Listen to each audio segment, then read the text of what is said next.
penjelasan terakhir ini tentang bagaimana standar penyelenggaraan pelayanan publik ini harus diatur. Ini harus ada suatu kriteria tertentu untuk bisa bisa maksimal ya, bisa optimal pelayanan yang diberikan kepada masyarakat. Bagaimana suatu pelayanan publik ini ya, ada hal-hal suatu kewajiban yang harus dipenuhi ya. Ketika suatu perangkat daerah ataupun lembaga pemerintah dia memberikan pelayanan publik harus memenuhi indikator berikut ini ya. Ada 11 kewajiban penyelenggara pelayanan publik. Pertama adalah menyusun, menetapkan dan menerapkan standar pelayanan.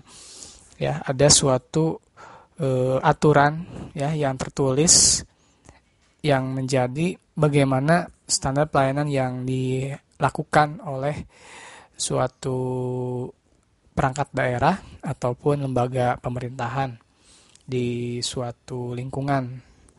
Misalkan di pemerintahan kabupaten ya, misalkan di pemerintah Kota Bandung gitu kan.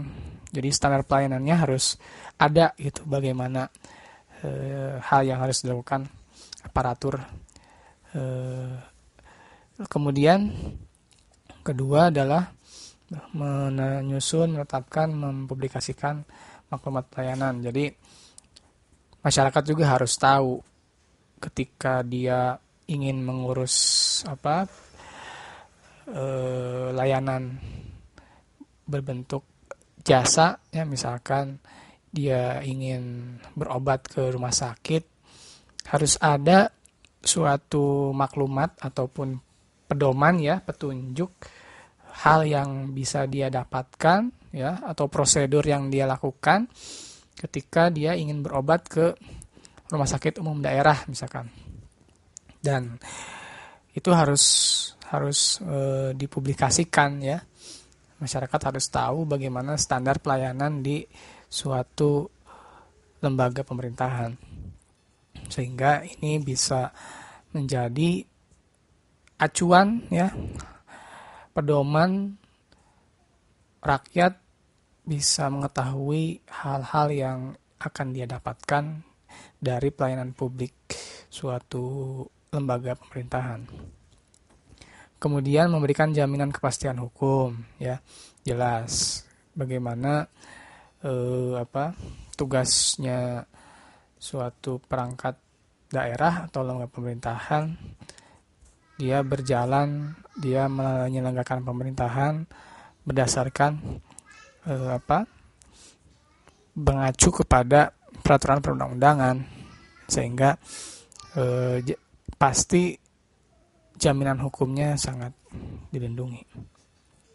Kemudian menempatkan pelaksana yang berkompeten, jelas tadi ya, ketika suatu perangkat daerah, lembaga negara yang bertugas untuk menyelenggarakan layanan bidang jasa, misalkan di rumah sakit umum daerah, jelas ketika orang yang merawat itu harus latar belakangnya dari jurusan keperawatan, ketika dokter itu harus betul-betul sudah yang sudah dia lulus koasnya gitu kan, jangan dokter yang baru lulus sarjana kedokteran, kan nggak bisa ya. Lalu kemudian petugas laboratoriumnya berasal dari jurusan analis kesehatan misalkan, itu kan harus betul-betul sesuai dengan orang yang tepat, latar belakang yang tepat. Jangan asal karena dekat gitu ya, asal ada orang yang nyogok gitu ya, dia jadi pegawai pemerintah ya, tetapi tidak melihat latar belakang kompetensinya. Lalu kewajiban selanjutnya menyediakan sarana prasarana ya, fasilitas umum. Jelas adanya pelayanan publik itu disertai adanya fasilitas umum juga seperti toilet ya, atau ruangan ibu menyusui, adanya ruang tunggu ya yang memadai, fasilitas yang memadai ya, seperti ruang tunggu berupa misalnya kursinya yang bagus ya, adanya ruangan bebas rokok gitu ya, asap rokok. Itu kan berarti hal-hal yang mengganggu ketertiban umum ya, bersifat publik, itu harus diperhatikan. Kemudian memberikan pelayanan yang berkualitas, jelas ya, harus betul-betul menjadi pelayan yang baik gitu ya. Meskipun terkadang seolah-olah pelayan ataupun resepsionis itu ya terkadang kayak jutek misalkan ya, ataupun seperti malas gitu kan. Ketika kita ingin mendapatkan pelayanan, rata-rata atau kebanyakan aparatur itu seolah-olah judes gitu ya. Mungkin karena beban kerja yang banyak gitu kan, sementara dia pun harus memberikan pelayanan yang baik gitu ya. Bagaimana senyumnya yang harus enak dilihat orang gitu ya. Bagaimana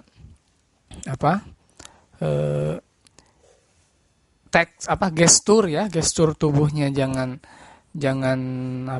gampang tersinggung atau mudah marah misalkan ya, karena kita kan menghadapi rakyat ya, masyarakat mungkin ribuan atau mungkin jutaan gitu ya, yang punya latar belakang berbeda-beda gitu ya, sehingga kita terkadang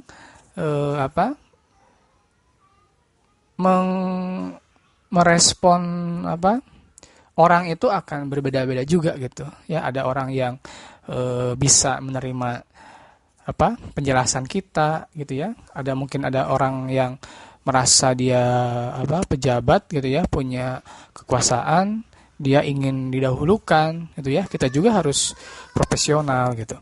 Ada yang ketika kita jelaskan susah mengertinya, itu kan berarti harus ada kesabaran yang ekstra gitu.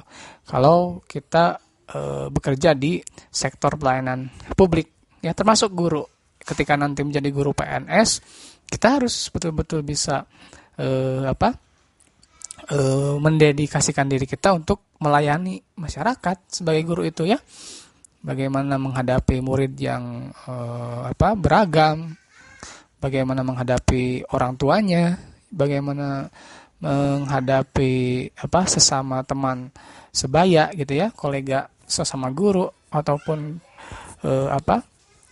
orang-orang di sekolah. Artinya berarti kita harus bisa profesional dalam hal memberikan pelayanan ya, sehingga ya karakteristik kita harus betul-betul yang yang bersahabat gitu ya. Jangan sampai terlalu mudah emosional ya, yang mudah tersinggung. Itu tidak akan cocok kalau bekerja di sektor pemerintahan yang harus melayani ya. Nah, kemudian ada juga kewajiban ke-6, memberikan pelayanan berkualitas sesuai asas penyelenggaraan pelayanan publik ya. 7, membantu masyarakat dalam memahami hak dan tanggung jawabnya ya. Harus bisa menyampaikan hak dan tanggung jawab masyarakat dan kita sebagai pelayan gitu kan. Ada batasan-batasannya juga meskipun kita melayani gitu kan. Tetapi tentu ada pelayanan yang di luar ataupun yang memang kendali kita gitu ya. Jangan sampai menganggap kita sebagai pelayan masyarakat ya semua harus kita layani gitu ya. Jadi ada batasan-batasannya. Kemudian berpartisipasi aktif dan memenuhi peraturan perundang-undangan. Ini kita juga harus melek hukum ya. Jangan sampai pegawai pemerintah, ASN itu tidak tahu aturan hukumnya gitu kan. Jangan sampai kita melanggar etika sebagai pegawai negeri kan. Bagaimana misalnya aturan pegawai negeri PNS itu dilarang poligami misalkan ya. Ya, sementara ada laki-laki atau beberapa laki-laki yang dia ingin poligami gitu kan, sementara sesuai aturan PNS gitu kan, itu kan melanggar etika ya. Artinya salah satu tugas kita juga harus paham ya bagaimana aturan. Kemudian memberikan pertanggungjawaban ya atas pelayanan yang dilakukan. Artinya kita bisa melaporkan hal-hal yang dilakukan ya, kendala-kendala yang dihadapi di lapangan ataupun masa kerja yang dia lakukan, beban kerja yang dia lakukan selama per bulan atau per tahun ya, biasanya itu ada pelaporannya. Ya, itu adalah sebagai salah satu tugas yang yang ribet memang gitu ya. Tapi itu resiko sebagai abdi negara ya, sebagai aparatur yang dia harus betul-betul menjalankan tugasnya ya dalam hal pelayanan, sehingga dia harus melaporkan hal-hal yang dia lakukan ya, kendala yang dia temui gitu kan, untuk bisa mengukur kualitas pelayanan publik di suatu perangkat daerah ataupun di lembaga pemerintahan, dan memberikan informasi lengkap ya terkait pelayanan. Artinya ketika masyarakat itu mengakses pelayanan publik, kita juga harus memberikan informasi bagaimana hal-hal yang akan dia dapatkan ya, pelayanan seperti apa yang dia akan peroleh gitu kan, sesuai peraturan perundang-undangan. Dan terakhir, adanya pengaduan masyarakat. Jelas keterlibatan masyarakat ya untuk bisa meningkatkan kualitas pelayanan, karena kan yang mendapatkan pelayanan itu kan masyarakat, sehingga yang akan merasakan manfaatnya atau melihat kendala yang ada di sana ya, di suatu pelayanan itu adalah masyarakat itu sendiri ya, sehingga ketika pelayanan atau pengaduan masyarakat ini diadakan untuk bisa mengukur ya kinerja hal-hal yang dirasa kurang optimal ya, bisa ditingkatkan kembali ya, bisa dievaluasi bersama juga. Nah, sehingga harapannya ketika ada masalah atau kendala yang dihadapi itu tidak akan terjadi lagi ya di kemudian hari. Maka karena masyarakat adalah hal yang harus dilayani oleh aparatur, ya jelas pengaduan masyarakat itu harus kita perhatikan ya sebagai pelaksana dalam pelayanan publik. Kemudian ada yang disebut suatu standar pelayanan ya. Ini adalah sebagai tolak ukur untuk mempertanggungjawabkan atau untuk menyimpulkan bahwa pelayanan publik itu dilakukan dengan baik ya. Ketika standar ini dilakukan ya berarti sudah memenuhi kriteria pelayanan publik yang baik gitu. Nah, tetapi memang hal-hal yang di luar di luar dari kriteria ini itu tergantung bagaimana situasi atau kondisi di daerah masing-masing. Artinya pasti akan berbeda setiap pelayanan publik ini disesuaikan dengan kondisi lingkungannya ya. Nah, jadi ada 14 komponen standar pelayanan publik yang memang setidaknya harus ya ada di lembaga pemerintahan ya atau perangkat daerah. Pertama adalah dasar hukum. Ketika suatu pelayanan publik ini jelas harus adanya dasar hukum yang jelas gitu. Ketika suatu pemerintahan daerah gitu kan dia menjalankan tugasnya dalam hal pelayanan publik, berarti peraturan-peraturan daerahnya harus ada gitu. Ketika suatu dinas pendidikan misalnya yang dikelola oleh pemerintahan daerah gitu ya, seperti contohnya tingkat SMA, SMK dan SLB itu kan di Jawa Barat ya dikelola oleh pemerintah daerah provinsi ya. Nah, maka segala kebijakan kurikulum atau anggaran keuangannya, maka harus ada peraturan daerah provinsi Jawa Barat yang mengatur itu ya, karena skupnya atau lingkupnya itu adalah di kewenangan provinsi Jawa Barat. Berbeda ketika tingkat sekolah dasar ya sampai ke sekolah menengah pertama SMP, itu yang bertanggung jawab adalah pemerintah daerah kabupaten ataupun kota. Sehingga maka pemerintah daerah kabupaten ataupun kota harus ada peraturan daerahnya untuk mengatur bagaimana pelaksanaan pendidikan di SD dan SMP ya. Kemudian adanya persyaratan yang harus dipenuhi ya. Bagaimana ketika masyarakat itu ingin mengajukan pelayanan publik, ya jelas harus ada persyaratan yang dipenuhi oleh masyarakat itu ya. Ketika kita misalkan ingin mengajukan pernikahan ke KUA ya, ada persyaratannya kan, ada persyaratannya calon mempelai pengantin laki-laki dan perempuan gitu kan. Ketika kita ingin mendaftarkan pernikahan misalkan sesama jenis ya, laki-laki dengan laki-laki, boleh nggak ya? Pasti nggak boleh gitu kan, karena negara kita nggak mengizinkan pernikahan sesama jenis ya, laki-laki dengan laki-laki atau perempuan dengan perempuan. Nah, itu salah satu persyaratan ya yang harus dipenuhi misalkan.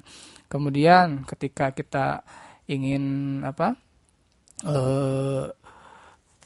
membuat SIM gitu kan, ada persyaratan umurnya harus sudah dewasa ya, sudah punya KTP 17 tahun ke atas.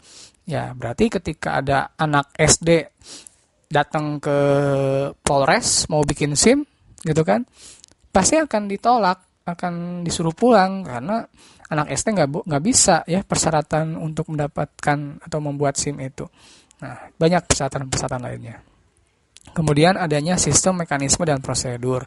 Bagaimana tata caranya ya, urutan-urutannya gitu kan, kemana dulu mekanismenya gitu kan, harus ngapain dulu, lalu dari ini sudah ini kemana, itu kan ada prosedurnya, ada urutannya ya, tidak asal-asalan ujug-ujug langsung jadi gitu ya, tiba-tiba langsung beres itu kan. Memang ada gitu ya, itu oknum yang jalur belakang gitu kan, yang dia mungkin nyogok gitu ya, sehingga bisa cepat dengan bisa mudah gitu ya untuk mendapatkan layanan publik itu. Atau misalkan keluarganya atau saudaranya yang dia punya di suatu pelayanan publik. Karena ini sudah hal yang lumrah ya kita temukan di mana-mana. Tetapi sebetulnya itu dilarang ya, karena profesionalitas aparatur sipil negara tentu jangan pilih kasih gitu ya. Semuanya harus mendapatkan perlakuan yang sama. Kemudian jangka waktu penyelesaian ya, ada berapa lama target ataupun selesainya pelayanan publik itu selesai gitu kan.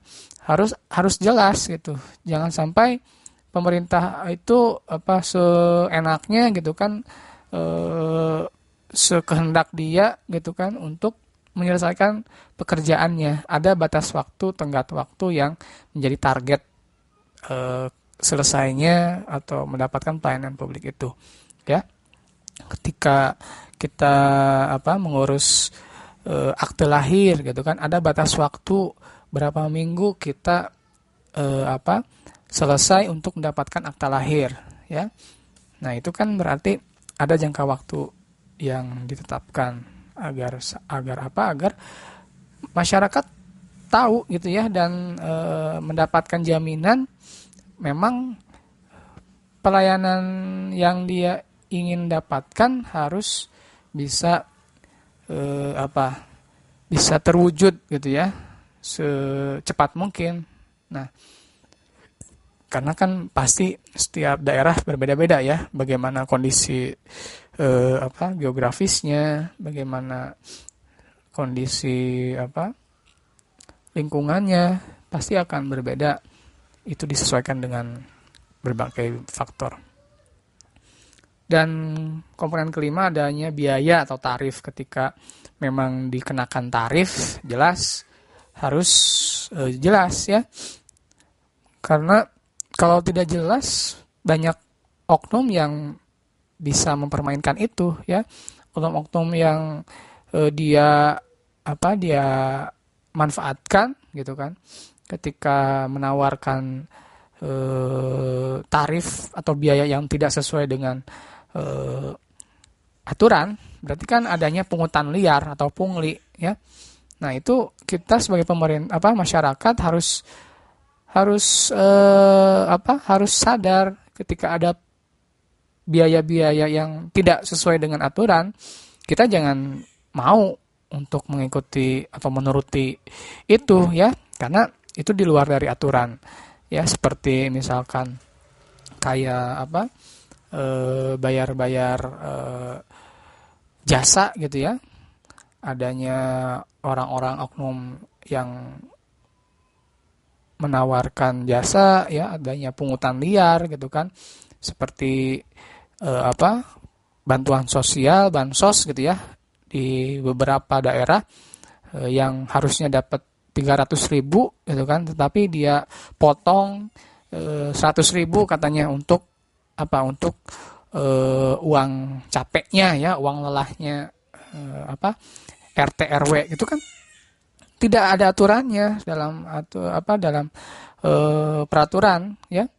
Ketika kita misalkan mengiyakan, berarti sebetulnya itu adalah pelanggaran gitu ya. Itu adalah pungutan liar yang dilakukan oleh oknum.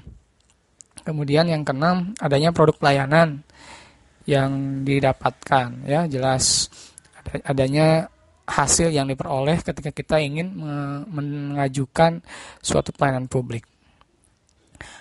Kemudian sarana prasarana fasilitas ya, jelas harus memadai, adanya kompetensi pelaksana ya, jangan sampai orang yang tidak sesuai ya di bidangnya, ketika ada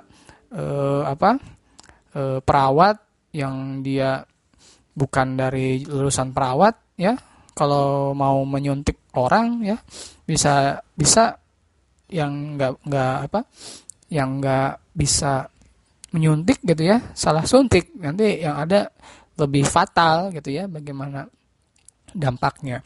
Ada juga pengawasan internal ya, harus adanya pengawasan dari pihak internal yang jelas harus independen gitu ya, bagaimana mengawasi pelaksanaan pelayanan publik ini ya.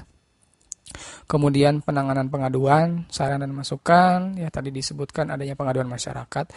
Kemudian jumlah pelaksana, jangan sampai beban yang dimiliki suatu perangkat daerah ya, lembaga pemerintahan, itu orangnya misalkan sedikit ya, harus sesuai beban kerjanya dengan jumlah pelaksana. Berarti ketika adanya beban yang berat, harus adanya penambahan jumlah pelaksananya. Misalkan di suatu sekolah itu ada berapa 30 atau 40 kelas misalkan ya, gurunya hanya 4 orang ya, itu kan berarti beban kerjanya sangat berat gitu. Harus ada penambahan jumlah pelaksana. Artinya bisa saja dengan menambah atau menyelenggarakan seleksi CPNS ya kalau ada, tapi kalau tidak ada bisa mengadakan pengumuman untuk penerimaan guru honorer gitu ya.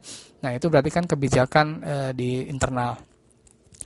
adanya jaminan pelayanan ya, kemudian jaminan keamanan, keselamatan, itu berarti harus ada petugas-petugas keamanan ya di setiap perangkat daerah, lembaga pemerintahan pasti ada satpamnya ya, satuan pengamanannya. Dan terakhir ada evaluasi kinerja pelaksana ya. Setiap tahun biasanya dievaluasi bagaimana suatu capaian ya, suatu kualitas kerja yang dilakukan oleh aparatur gitu kan, atau mungkin dari kedisiplinannya ya, dari sikapnya, itu kan akan dievaluasi ya. Kalau memang sudah baik berarti kan bisa mendapatkan bonus atau misalkan naik pangkat gitu ya. Tapi kalau misalkan tidak sesuai dengan aturan ya, melanggar hukum ya, bisa saja dia dimutasi atau diberhentikan secara tidak hormat ya, karena melanggar hukum ya. Seperti beberapa kasus adanya pencopotan Kapolda ya, pada saat kasusnya Habib Rizik kemarin kan. Setelah adanya kasus Habib Rizik, Kapolda Jabar, Kapolda Jakarta ya, Kapolda DKI Jakarta itu dimutasikan, dipindahkan karena dianggap lalai ya, tidak bisa menangani kasus itu ya. Nah, ini sebagai bukti bahwa suatu aparatur itu harus siap mendapatkan sanksi ataupun suatu akibat yang dia lakukan gitu ya, bisa berupa reward gitu ya, bisa berupa hadiah atau berupa punishment ya. Nah, itu sebagai bukti bahwa evaluasi kinerja aparatur itu harus adanya penilaian yang objektif ya, jangan sampai aparatur itu berleha-leha ya, bersantai-santai karena merasa tidak ada penilaian, tidak ada evaluasi dari kinerja yang dia lakukan ya. Ketika adanya evaluasi itu kan pasti aparatur itu akan berusaha sebaik mungkin ya, menghindari pelanggaran-pelanggaran gitu ya, berusaha untuk bersikap baik gitu ya,